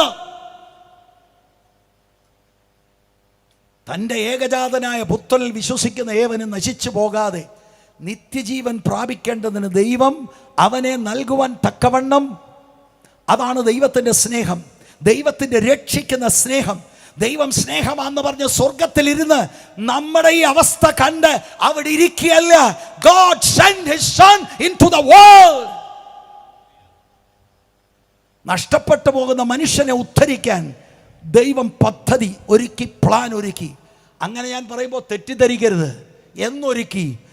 ലോകസ്ഥാപനത്തിന് മുൻപൊരുക്കി, മനുഷ്യനെ ഉണ്ടാക്കുന്നതിന് മുമ്പൊരുക്കി. Praise the Lord. എന്നിട്ട് യോഹന്നാൻ 1:14 ഈ വചനം, ഇന്നലത്തെ നിത്യത മുതലുണ്ടായിരുന്ന വചനം ജഡമായി തീർന്നു, കൃപയും സത്യവും നിറഞ്ഞവനായി നമ്മുടെ ഇടയിൽ പാർത്തു. ഞങ്ങൾ അവൻ്റെ തേജസ് പിതാവിൽ നിന്ന് ഏകജാതനായവൻ്റെ തേജസ്സായി കണ്ടു. Praise the Lord. ദൈവം അവനെ നൽകുവാൻ തക്കവണ്ണം ലോകത്തെ സ്നേഹിച്ചു. ദൈവത്തിൻ്റെ സ്നേഹം ഈ നശിച്ചു പോകുന്ന ലോകത്തെ ദൈവം സ്നേഹിക്കുവാൻ ദൈവം ഡെമോൺസ്ട്രേറ്റ് ചെയ്യുകയാണ് ക്രിസ്തുവിലൂടെ.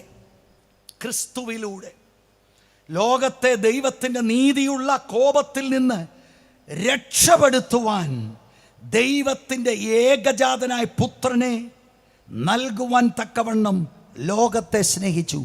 ദൈവസ്നേഹം നശിച്ചു പോകുന്നവർ കാണേണ്ടത് ക്രിസ്തുവിലൂടെയാണ്. ഞാൻ 2 വാക്യങ്ങൾ മാത്രം ഉദ്ധരിക്കാം.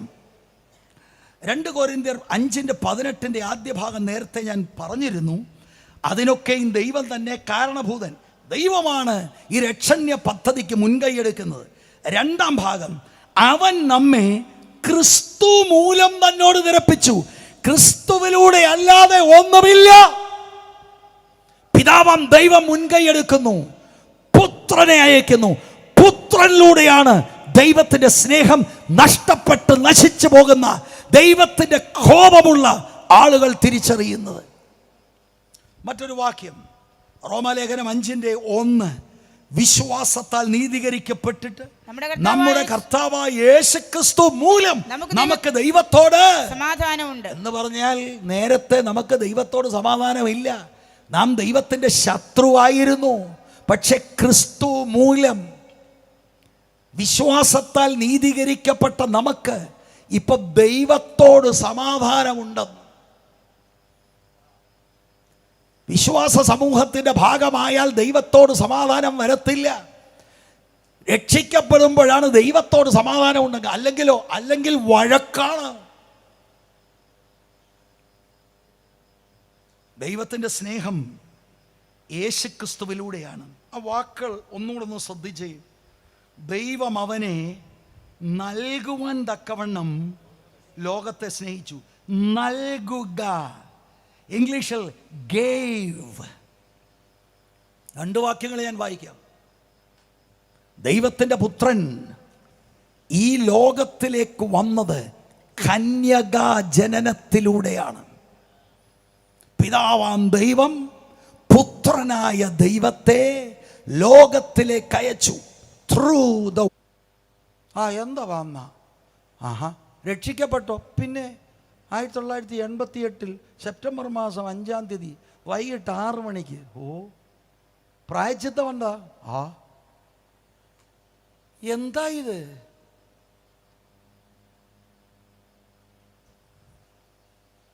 ദൈവത്തിൻ്റെ സ്നേഹം, സാക്ഷാൽ സ്നേഹം അതാണ്. ഒരു പ്രാവശ്യം കൂടെ അത് വായിക്കാം. സഹോദരി വായിച്ചോളൂ. ദൈവം തന്റെ ഏകജാതനായ പുത്രനെ നാം അവനാൽ ജീവിക്കേണ്ടതിന് ലോകത്തിലേക്ക് അയച്ചു എന്നുള്ളതിനാൽ ദൈവത്തിന് നമ്മോടുള്ള സ്നേഹം പ്രത്യക്ഷമായി. നാം ദൈവത്തെ സ്നേഹിച്ചതല്ല, അവൻ നമ്മെ സ്നേഹിച്ച് തന്റെ പുത്രനെ നമ്മുടെ പാപങ്ങൾ. അത് ശ്രദ്ധിക്കണം. നാശത്തിലേക്ക് പോകാൻ കാരണം വിഷയം പാപമാണ്. ദൈവത്തിൻ്റെ കോപമുണ്ട്. പരിഹാരം വരുത്തുന്നത് എങ്ങനെയാണ്? നമ്മെ സ്നേഹിച്ച് തൻ്റെ പുത്രനെ നമ്മുടെ പാപങ്ങൾക്ക് പ്രായശ്ചിത്തമാകുവാൻ അയച്ചത് തന്നെ സാക്ഷാൽ സ്നേഹമാകുന്നു. ഞാൻ ചില മിനിറ്റ് എടുത്ത് അതൊന്ന് എക്സ്പ്ലെയിൻ ചെയ്യാൻ പോകുക. ഇന്ന് രാത്രി ആളുകൾ രക്ഷിക്കപ്പെടണം. ദൈവത്തിൻ്റെ സ്നേഹം തിരിച്ചറിയണം. ഞാൻ സ്നാനപ്പെട്ടതാണെന്നൊന്നും പറഞ്ഞ് അവിടെ നിൽക്കല്ലേ. സ്നാനത്തിലല്ല രക്ഷ, രക്ഷിക്കപ്പെട്ടവരാണ് സ്നാനപ്പെടേണ്ടത്. ഒരുപാട് ആളുകൾ ചിന്തിച്ചിരിക്കുന്ന അങ്ങനെയൊക്കെയാണ്. പിള്ളേരെല്ലാം കൂടെ പിടിച്ച് മുക്കിയവരെല്ലാം രക്ഷപ്പെട്ടു. നോ, ബൈബിൾ അതല്ല പഠിപ്പിക്കുന്നത്. എത്ര ഭീകരമാണ് അന്തരീക്ഷം.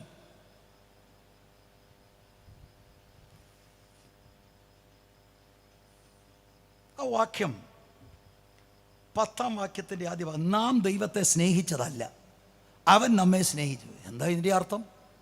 19-ാം വാക്യത്തിലാണ് അതിൻ്റെ ക്ലാരിഫിക്കേഷൻ. അവൻ ആദ്യം നമ്മെ സ്നേഹിച്ചത് കൊണ്ട് നാം സ്നേഹിക്കുന്നു. ആദ്യം ദൈവമാണ് നമ്മളെ തേടി വരുന്നത്. ദൈവത്തിൻ്റെ സ്നേഹം അതിനോട് നമ്മളാണ് പ്രതികരിക്കുന്നത്. അല്ലാതെ നമ്മളങ്ങോട്ടങ്ങ് ചെന്ന് സ്നേഹിച്ചു എന്നിട്ട് ദൈവം ഇങ്ങോട്ട് പ്രതികരിക്കുകയല്ല. God loved us first. എഫേസ്യർ 1:4, ഇത് ലോകസ്ഥാപനത്തിന് മുൻപ് തന്നെ ദൈവം സ്നേഹിച്ചതാണ്. നമ്മുടെ സ്ഥിതി യെശയ്യാ പ്രവാചകൻ പറയുന്നത് 53:6, നാം എല്ലാവരും ആടുകളെപ്പോലെ തെറ്റിപ്പോയിരുന്നു, നാം ഓരോരുത്തരും താൻ്റെ വഴി തിരിഞ്ഞിരുന്നു. റോമാലേഖനം 5:8 ശ്രദ്ധിക്കണം. ക്രിസ്തുവോ നാം പാപികളായിരിക്കുമ്പോൾ തന്നെ നമുക്ക് വേണ്ടി മരിക്കയാൽ ദൈവം തനിക്ക് നമ്മോടുള്ള സ്നേഹത്തെ പ്രദർശിപ്പിക്കുന്നു. Even while we were sinners, നമ്മൾ പാപികളായിരുന്നു, ദൈവം നമ്മളോട് സ്നേഹിച്ചു.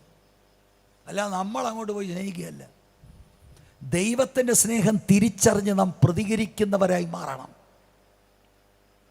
10-ാമത്തെ വാക്യത്തിൻ്റെ 2-ാം ഭാഗം, ഇത്രയും ഞാൻ പറഞ്ഞത് നാം അങ്ങോട്ട് റെസ്പോണ്ട് ചെയ്യാണ്. ദൈവമാണ് നമ്മളെ ആദ്യം സ്നേഹിക്കുന്നത്. പാപികളായിരിക്കുമ്പോൾ തന്നെ ദൈവം നമ്മെ സ്നേഹിച്ചു. 2-ാം ഭാഗം, തൻ്റെ പുത്രനെ നമ്മുടെ പാപങ്ങൾക്ക് പ്രായശ്ചിത്തമാകുവാൻ അയച്ചത്. ദൈവം തൻ്റെ ഏകജാതനായ പുത്രനെ നാം അവനാൽ ജീവിക്കേണ്ടതിന് 9-ാം വാക്യം. 10-ാം വാക്യം പ്രായശ്ചിത്ത മരണം. എന്താണ് ഈ പ്രായശ്ചിത്തം? ശ്രദ്ധിച്ച് കേൾക്കണം. ഇനി പ്രായശ്ചിത്തം, പ്രൊപ്പീഷിയേഷൻ എന്ന വാക്കിൻ്റെ അർത്ഥം അപ്പീസ്മെന്റ് എന്ന് പറഞ്ഞാൽ ശമിപ്പിക്കുക എന്ന് പറഞ്ഞാൽ എന്താണ്? ഞാൻ നിങ്ങളോട് പറഞ്ഞു ലോകം നാശത്തിലേക്ക് പോവുക. കാരണം ആദാം മുതൽ പാപത്തിലായി. ആദാം ചെയ്ത പാപം നിമിത്തം ലോകത്തിലുള്ള സകല ആളുകളും പാപികളാണ്. ദൈവത്തിൻ്റെ കോപമാണ് ആളുകളുടെ മേൽ. ദൈവം ശിക്ഷിക്കും. റോമർ 6:23 എല്ലാവർക്കും അറിയാം. പാപത്തിൻ്റെ ശമ്പളം നിത്യമരണം. നിത്യമരണം. ദൈവത്തിൻ്റെ അടുക്കൽ പോകാനൊക്കത്തില്ല. എന്താ? ദൈവത്തിന് പാപികളോട് കോപമാണ്.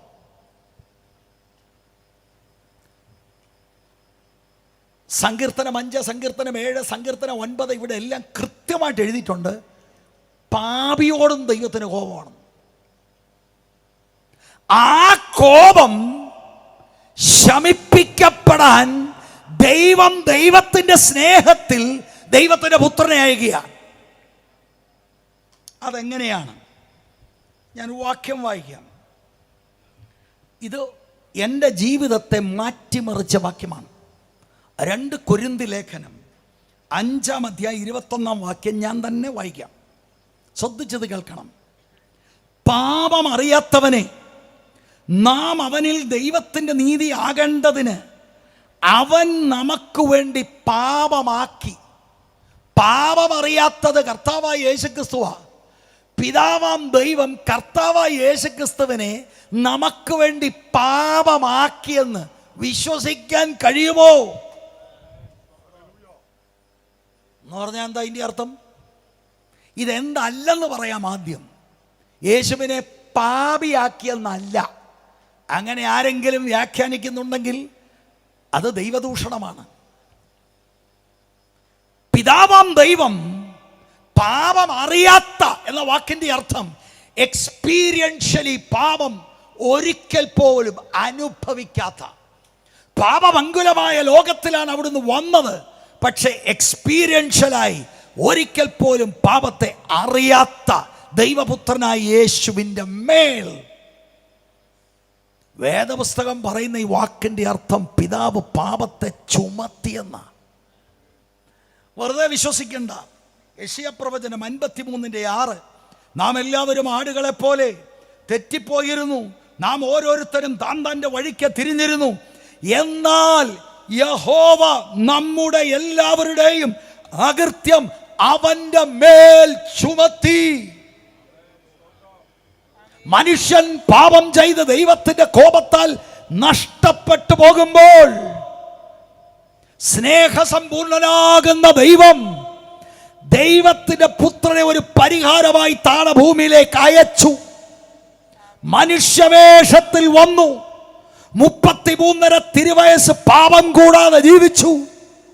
അതിന്റെ അവസാനത്തിൽ 3 ആടുകളുടെ മേൽ അവിടുന്ന് ക്രൂശിതനാകുമ്പോൾ വേദപുസ്തകം പറയുന്നത് നമ്മുടെ പകരക്കാരനായി കർത്താവായ യേശുക്രിസ്തു അവിടെ കിടക്കുകയാണ്.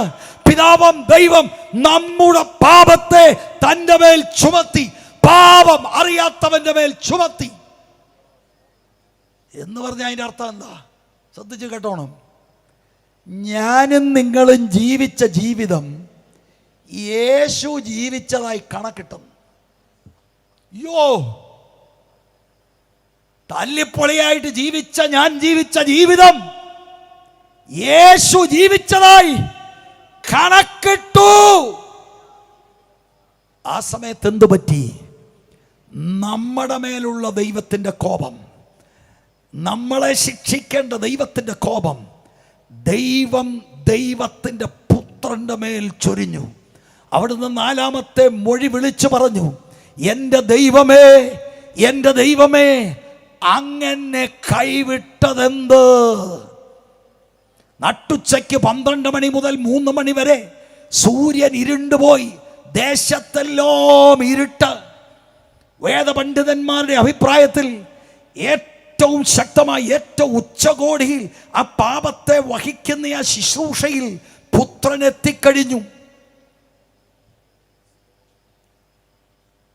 ദൈവത്തിൻ്റെ സ്നേഹം കാർ തന്നതല്ല, പിള്ളേരെല്ലാം പാസ്സായതൊന്നുമല്ല.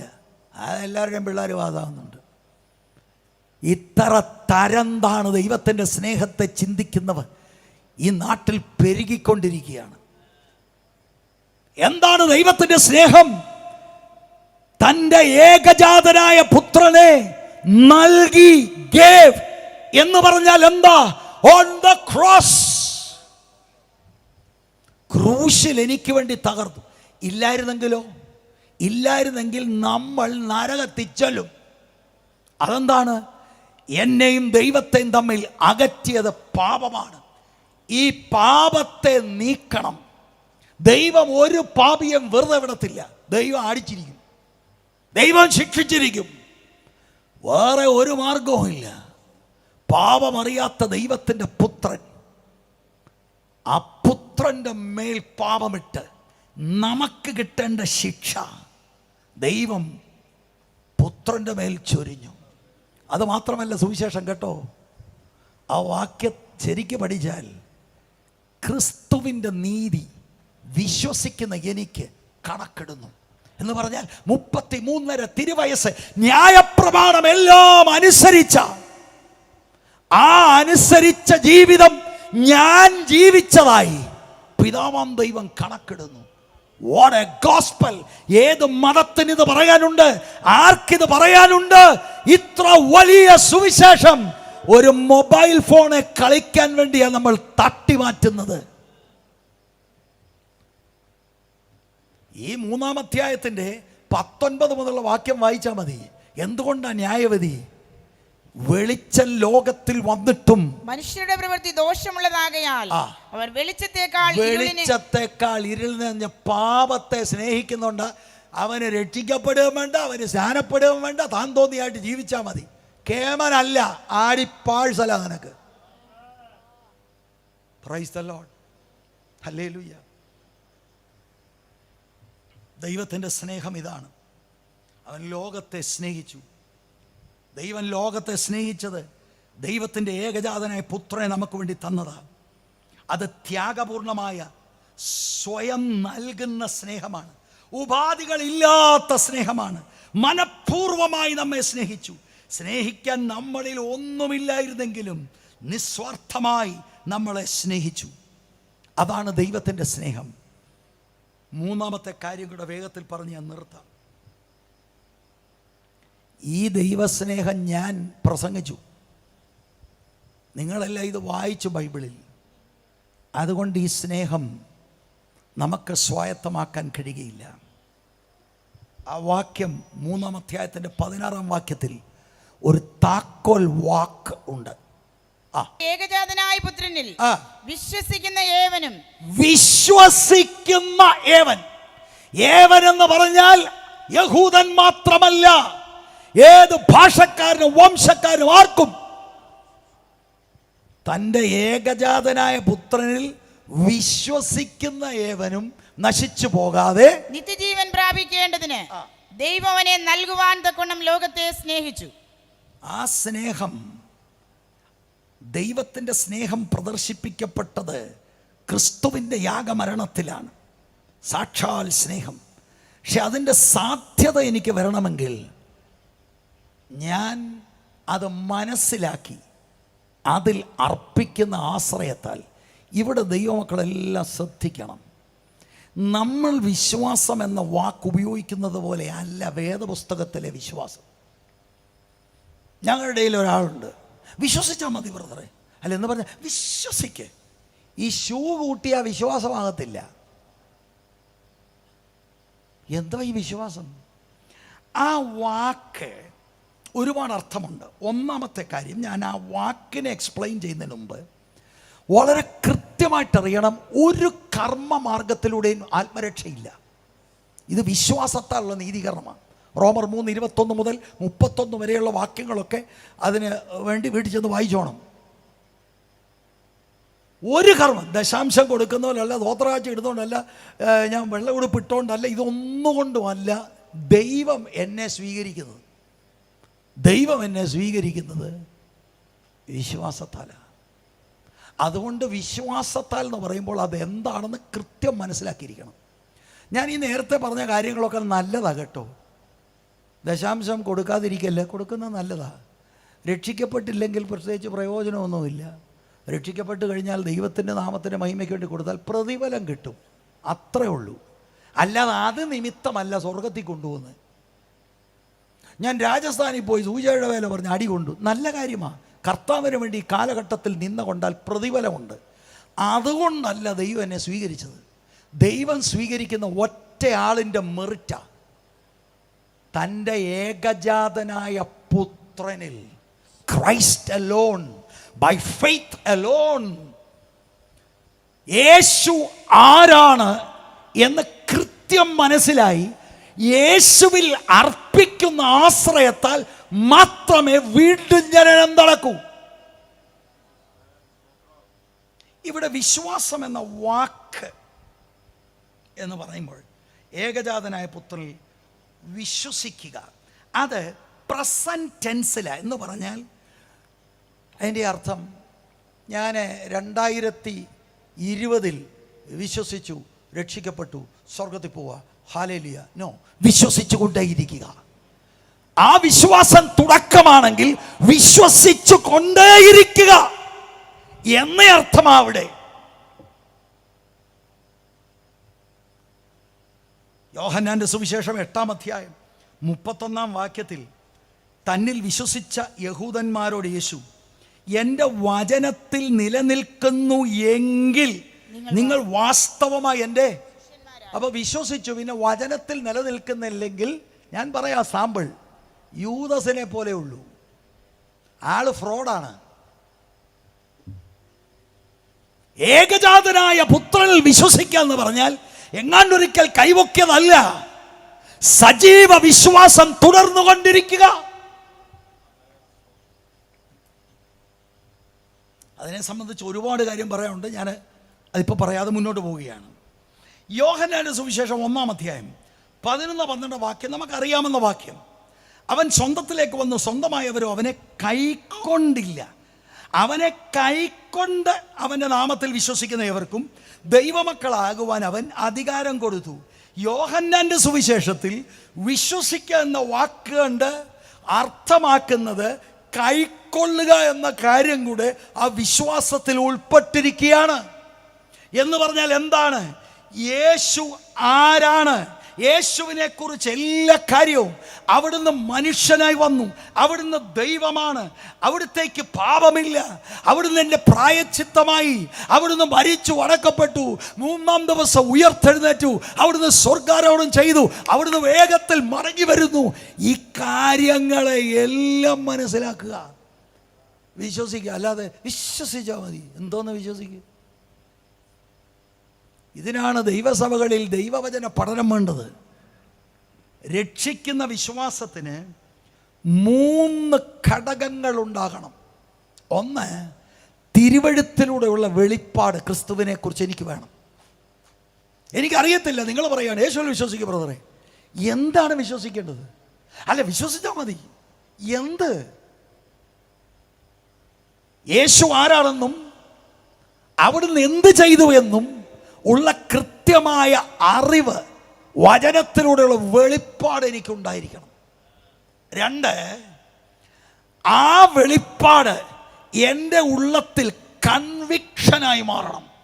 ഇത് സത്യമാണ്, യേശു ദൈവമാണ്, അവിടുന്ന് മനുഷ്യനായി വന്നു, എൻ്റെ പാപങ്ങൾക്ക് അവിടുന്ന് പരിഹാരമായി എന്നുള്ള കൺവിക്ഷൻ എൻ്റെ അകത്ത് വരണം. 3, അതിൽ കൺവിക്ഷൻ ആയി കഴിയുമ്പോൾ, ഉറപ്പായി കഴിയുമ്പോൾ, അതിൽ ഞാൻ എടുക്കുന്ന ദൃഢമായ തീരുമാനം. ഈ 3 ഘടകങ്ങൾ രക്ഷിക്കുന്ന വിശ്വാസത്തിൽ ഉണ്ടാകും. അല്ലാത്തതെല്ലാം സൂപ്പർഫിഷ്യൽ ഫെയ്ത്ത്, ഉപരിപ്ലവമാണ്. സ്തോത്രം. ശരിയായുള്ള വിശ്വാസത്തിലൂടെയാണ് പുതിയ ജനനം, നിത്യജീവൻ, ആത്മരക്ഷ. അതിൻ്റെ ഓൾട്ടർനേറ്റ്. വിശ്വസിക്കാത്തവൻ നശിച്ചു പോകും, അവൻ്റെ ജീവനെ കളയും, അവന് നിത്യനാശമുണ്ടാകും. Praise the Lord. ഞാൻ എൻ്റെ വാക്കുകൾ ഇവിടെ ഒന്ന് കൺക്ലൂഡ് ചെയ്യാൻ താല്പര്യപ്പെടുകയാണ്. എത്ര പേരിത് കേട്ടു? ഞാൻ ഒന്നുകൂടെ നമുക്ക് ചേർന്നത് വാക്യം ഒന്ന് ഉദ്ധരിക്കാം. യോഹന്നാൻ 3:16. നമുക്ക് ചേർന്ന് പറയാം. തൻ്റെ ഏകജാതനായ പുത്രനിൽ വിശ്വസിക്കുന്ന ഏവനും നശിച്ചു പോകാതെ നിത്യജീവൻ പ്രാപിക്കേണ്ടതിന് ദൈവം അവനെ നൽകുവാൻ തക്കവണ്ണം ലോകത്തെ സ്നേഹിച്ചു. അത് ഭയങ്കര സ്നേഹമാണ്, അതിരുകളില്ലാത്ത സ്നേഹമാണ്. നമ്മളിലൊന്നും കണ്ടാലൊന്നും കൊള്ളുന്ന കാര്യമൊന്നുമില്ലായിരുന്നു. ഒരു വേദശാസ്ത്രി പറഞ്ഞത്, ദൈവം വിചാരിച്ചാൽ പോലും ഇനി ഇതിനെക്കാട്ടി വലിയൊരു കാര്യം തരാനില്ലെന്ന്. സ്വർഗത്തിലെ ഏറ്റവും വലിയ കാര്യം ദൈവത്തിൻ്റെ പുത്രൻ. ആ പുത്രനെ നമ്മുടെ ആത്മരക്ഷയ്ക്ക് വേണ്ടി, എന്തിന്? ദൈവത്തിൻ്റെ കോപത്തിൽ നിന്ന് നമ്മളെ രക്ഷിക്കാനായി ദൈവം തന്നെ അവിടുത്തെ പുത്രനെ ഈ താണഭൂമിയിൽ അയച്ചു. കുഞ്ഞുങ്ങൾക്ക് മനസ്സിലാകാൻ ഞാൻ ഒരു സംഭവകഥ പറയാം. സംഭവകഥയാണെന്നാണ് എൻ്റെ വിചാരം. വിദേശത്തൊരു രാജ്യത്ത് 18-19 വയസ്സുള്ള ഒരു പെൺകുട്ടി അതിവേഗത്തിൽ വണ്ടി ഓടിച്ചു പോവുകയാണ്. പോലീസ് അവളെ പിടികൂടി. സ്പീഡ് ലിമിറ്റുകളെല്ലാം അവൾ ക്രോസ് ചെയ്തതുകൊണ്ട് പോലീസ് പിടിച്ചു. അന്നേരം തന്നെ ടിക്കറ്റ് എഴുതി കൈ കൊടുത്തു. പോലീസ് പറഞ്ഞു ഇത്ര $1 പിഴ. പെട്ടെന്ന് അവൾ ചെക്ക് ചെയ്തപ്പോൾ അത്രയും $1 കൊടുക്കാൻ കയ്യിലില്ല. വളരെ ശാന്തമായി പിടിച്ച പോലീസ് പറഞ്ഞു 1 ദിവസം ജയിലിൽ കിടക്കണം. നിവൃത്തിയില്ല, അതുകൊണ്ട് പോലീസിൻ്റെ കൂടെ പോയി അവൾ. ആ കൗണ്ടിയിൽ 24 മണിക്കൂറും ഓപ്പറേറ്റ് ചെയ്യുന്ന കോടതിയുണ്ട്. നേരിട്ട് കോടതിയിലാണ് കൊണ്ടുപോയത്. കോടതിയിൽ അവൾ നോക്കിയപ്പോൾ നീണ്ട ക്യൂ നിൽക്കുകയാണ്. പെറ്റിയടിച്ച ഓരോരുത്തരായിട്ട് ഇങ്ങനെ വിസ്തരിച്ചു കൊണ്ടിരിക്കുകയാണ്. ഇവിടെ ടേൺ വന്നപ്പോൾ പ്രത്യേകിച്ച് വാദിക്കാനൊന്നുമില്ല. പോലീസ് തന്നെ നേരിട്ട് പിടിച്ച കേസല്ലേ. ജഡ്ജി നാട്ടിലെ നിയമമനുസരിച്ച് പറഞ്ഞ് ഇത്ര $1 കുഞ്ഞെ പിഴയാണ്, അത് കൊടുക്കാനില്ലെങ്കിൽ 1 ദിവസം ജയിൽ. പെൺകുട്ടി പറഞ്ഞു സർ, എൻ്റെ കൈവശം ആ പിഴയടയ്ക്കാൻ ഇല്ല. അങ്ങനെയാണെങ്കിൽ 1 ദിവസം ജയിൽ എന്ന് പറഞ്ഞ് ആ ന്യായാധിപൻ അദ്ദേഹത്തിൻ്റെ ഗ്യാവൽ മേശമേലടിച്ചു. അത് കഴിഞ്ഞ് ആളുകൾ ഞെട്ടിപ്പോയി, കോടതി ഞെട്ടിപ്പോയി. ഈ ന്യായാധിപൻ സ്വസ്ഥാനത്ത് നിന്ന് എഴുന്നേറ്റു. അദ്ദേഹത്തിൻ്റെ ഔദ്യോഗിക വസ്ത്രം ചേറയിൽ തന്നെ ഇട്ട് പോലീസ് പെൺകുട്ടിയെ കൊണ്ട് നിൽക്കുന്ന അവിടേക്ക് നടന്നു വന്നു. അദ്ദേഹം വിധിച്ച തുക അദ്ദേഹം പേഴ്സിൽ നിന്നെടുത്ത് ഈ പോലീസുകാരനെ കൊടുത്തിട്ട് പറഞ്ഞു പിഴയടച്ചേക്കാൻ പറഞ്ഞു, പെൺകുട്ടിയെ വെറുതെ വിട്ടേക്കാൻ. ആളുകൾ ഞെട്ടിപ്പോയി, ഇതെന്താ ഇങ്ങനെ? പിന്നീടാണ് കോടതി മനസ്സിലായത് പെൺകുട്ടിയുടെ അപ്പനാണ് ന്യായാധിപൻ. എന്നാ പിന്നെ ന്യായാധിപന് വെറുതെ വിട്ടുകൂടെ? ഇല്ല, അങ്ങനെയാണെങ്കിൽ നീതിമാനാകത്തില്ല. രാജ്യത്തിൻ്റെ നിയമമനുസരിച്ച് പിഴ ഈടാക്കും. പക്ഷെ പിഴ ഈടാക്കാൻ നിവൃത്തിയില്ലാത്തത് കൊണ്ട് അപ്പൻ തന്നെ ഇറങ്ങി വന്ന് ആ പിഴയടച്ചു. ദൈവത്തിൻ്റെ കോടതിയിലെ വിധിയാണ്, പാപം ചെയ്യുന്ന ദേഹി മരിക്കും. പാപത്തിൻ്റെ ശമ്പളം മരണമാണ്. ആദാമ്യ കുലത്തിൽ പെട്ടു എന്ന കാരണത്താൽ ആദാമ്യ പാപം സകലരുടെ മേലും വ്യാപരിച്ചു. നമ്മളെ കൊണ്ട് ഇത് കൊടുത്തു തീർക്കാൻ ഒക്കത്തില്ല പ്രിയരേ, നമ്മളെ കൊണ്ടൊക്കത്തില്ല. നമ്മൾ നിസ്സഹായരായി നിൽക്കുമ്പോൾ സ്വർഗത്തിലെ ദൈവത്തിന് അടങ്ങിയിരിക്കാൻ കഴിയില്ലാതെ ദൈവത്തിൻ്റെ പുത്രനായ യേശുക്രിസ്തുവിനെ ഈ താണഭൂമിയിലേക്ക് സ്നേഹനിധിയാകുന്ന പിതാവ് അയച്ചു. നമ്മുടെ പാപങ്ങൾ അവൻ്റെ മേൽ ചുമത്തി നമുക്ക് കിട്ടേണ്ട ശിക്ഷ അവൻ്റെ മേൽ ഇട്ടു. Praise the Lord. ഇതിന്ന് രാത്രി നാം തിരിച്ചറിയണം. അത് വിശ്വസിക്കാൻ തയ്യാറായാൽ ആ സെക്കൻഡിൽ തന്നെ ദൈവത്തിൻ്റെ ജീവൻ നിങ്ങളുടെ ഉള്ളിലേക്ക് പാഞ്ഞെത്തും. അത് ഈ ഭൂമിയിൽ നടക്കുന്ന സംഭവമാണ്. കണ്ണുകൾ വേഗത്തിൽ അടയ്ക്കാം. ഞാൻ ഈ മൈക്ക് കൈമാറുന്നതിന് മുമ്പ്, ഇന്ന് രാത്രിയിൽ ഞാനൊരു പാപിയാണ്, ഞാൻ ഇങ്ങനെ രക്ഷിക്കപ്പെട്ടിട്ടില്ല. പക്ഷെ സത്യം ഇന്ന് രാത്രി എനിക്ക് ബോധ്യമായി, എനിക്കൊരു ലജ്ജയുമില്ല. ഞാനിതാ എൻ്റെ വലം കൈ ഉയർത്തി യേശുവിനെ എൻ്റെ രക്ഷിതാവും കർത്താവുമായി സ്വീകരിക്കുവാൻ എനിക്ക് മനസ്സുണ്ടെന്ന് പറയുവാൻ, ലജ്ജ കൂടാതെ പറയുവാൻ ഇതിനകത്ത് എത്ര പേർ തയ്യാറാകും? അവരുടെ കരം മാത്രം ഒന്ന് കാണട്ടെ, അവരുടെ കരം മാത്രം ഒന്ന് കാണട്ടെ, അവരുടെ കരം മാത്രം ഒന്ന് കാണട്ടെ. ആ കരമുയർത്തിയവർ വാ തുറന്ന് ദൈവത്തോട് പറ, കർത്താവേ ഞാൻ പാപിയാണ്, പക്ഷേ നശിച്ചു പോകുന്ന എന്നെ സ്നേഹിച്ച് അവിടുത്തെ പുത്രനെ എനിക്ക് വേണ്ടി തരുവാൻ അവിടുത്തേക്ക് ഇഷ്ടം തോന്നിയല്ലോ.